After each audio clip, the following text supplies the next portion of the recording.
السلام علیکم ورحمۃ اللہ وبرکاتہ۔ جی سوال ہے، اگر کسی کو کوئی مصیبت، پریشانی، غم یا ٹینشن ہو تو کیا پڑھے؟ تو میرے بھائیوں، وہ پڑھے جو نبی کریم صلی اللہ علیہ وآلہ وسلم پڑھا کرتے تھے۔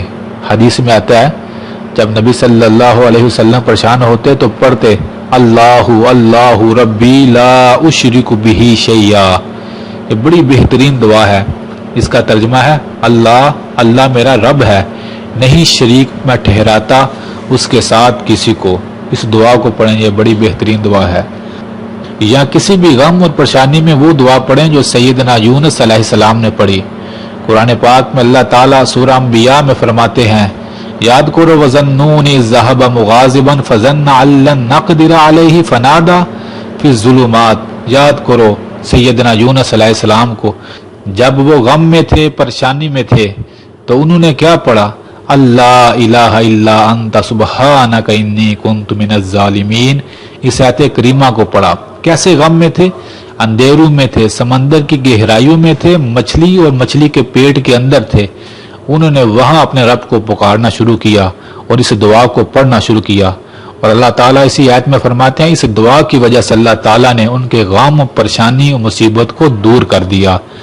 اور اسی آیت میں آتا ہے کوئی مومن بھی اگر کسی غم اور پریشانی میں، ٹینشن میں، کسی بھی قسم کے کسی دکھ میں اس دعا کو پڑھے گا، اللہ ہر قسم کی اس کی پریشانیوں کو انشاءاللہ دور کر دیں گے۔ تو جب بھی کوئی غم پریشانی آئے تو پڑھیں لا الہ الا انت سبحانک انی کنت من الظالمین۔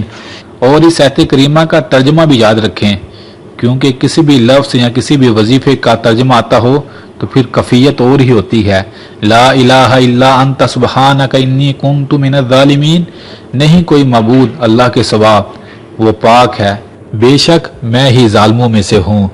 اور ترمذی کی صحیح روایت کے اندر پیارے نبی کریم صلی اللہ علیہ وآلہ وسلم نے فرمایا لوگو، جو کوئی بھی مچھلی والے یونس علیہ السلام کی اس دعا کو غم اور پریشانی، ٹینشن، دکھ میں پڑے گا، اللہ ہر قسم کے اس کے دکھ کو اس آیت کے پڑھنے کے بدلے دور فرما دیں گے انشاءاللہ۔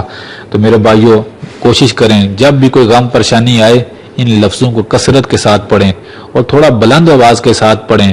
اگر آپ رات میں کہیں اکیلے ہیں یا دن میں کہیں بھی اکیلے ہیں تو کوشش کریں ان لفظوں کو تھوڑا اونچا پڑھیں۔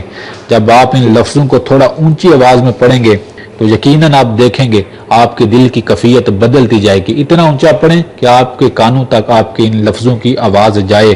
آپ اس عمل کو کر کے دیکھیں، پھر دیکھیں گے ہر قسم کی ٹینشن انشاءاللہ ان لفظوں کے بدلے اللہ دور فرما دیں گے انشاءاللہ۔ اور کثرت کے ساتھ ان وظیفوں کو کرتے رہیں، ان لفظوں میں بڑا اثر ہے۔ جو کثرت کے ساتھ کانٹینیو ان وظیفوں کو کرتا رہے گا، اللہ کو ان ناموں کے ساتھ، ان آیتوں کے ساتھ پکارتا رہے گا، انشاءاللہ مجھے پورا یقین ہے اللہ کے کلام پر، انشاءاللہ اللہ اس کے ہر غم کو دور فرما دیں گے۔ اللہ سے دعا ہے جہاں کہیں کوئی بھی کسی بھی غم، پریشانی، دکھ، ٹینشن میں مبتلا ہے، اللہ اپنی رحمت کے صدقے تمام غموں اور پریشانیوں کو دور فرما دے، آمین۔